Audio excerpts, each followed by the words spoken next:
প্রিয় দর্শক, লক্ষ কোটি শহীদের রক্তে অর্জিত আমাদের এই স্বাধীনতা মাঝপথে আবারও থমকে দাঁড়িয়েছিল। আবারও পাকশাল কায়েমের মাধ্যমে দীর্ঘ 15 বছর শোষণ, নিপীড়ন, নির্যাতনে ভয়াবহ একটা রূপ ধারণ করেছিল এবং আবারও সেই আম ছাত্র জনতার তীব্র আন্দোলনের মুখে আবার আরেক বাকশাল পতন হয় এবং আবারও নতুন করে দেশ স্বাধীন হয় এবং নতুন করে অন্তর্বর্তীকালীন সরকারের প্রধান হন ডক্টর ইউনূস। কিন্তু বাংলাদেশে ডক্টর ইউনূস আসার পর, প্রধান উপদেষ্টা হয়ে শপথ গ্রহণ করার পর এই বাংলার বুকে কতটুকু নিরাপদ রয়েছেন ডক্টর ইউনূস? ডক্টর মোহাম্মদ ইউনূস, আমি তার নিরাপত্তার কথা ভেবে একটু বিচলিত বোধ করছি, কারণ শেখ হাসিনার নিয়োগকৃত গোয়েন্দা এবং শীর্ষ সেনা কর্মকর্তারা সবাই এখন শপথে বহাল আছেন।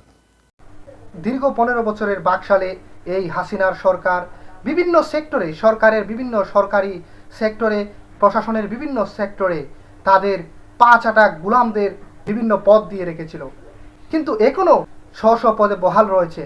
বলা তো যায় না কখন, কোথায়, কিভাবে হঠাৎ করে ডক্টর ইউনূসের উপর যে কোনোভাবে হামলাও হতেও পারে। এটা কিন্তু হেসে উড়িয়ে দেওয়া যেতে পারে না। কারণ বন্ধুরা, ইতোপূর্বে বিভিন্ন দেশেই এরকম দেখা যাচ্ছে যে দেশের বিভিন্ন গুরুত্বপূর্ণ ব্যক্তিত্ব এভাবে গুপ্ত হত্যার শিকার হচ্ছেন, গুপ্ত হামলার শিকার হচ্ছেন।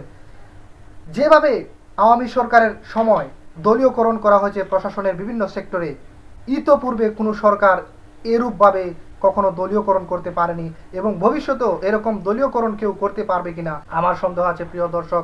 তাই আমার মতে আমি ডক্টর ইউনূসের নিরাপত্তা নিয়ে সবসময় শঙ্কিত রয়েছি।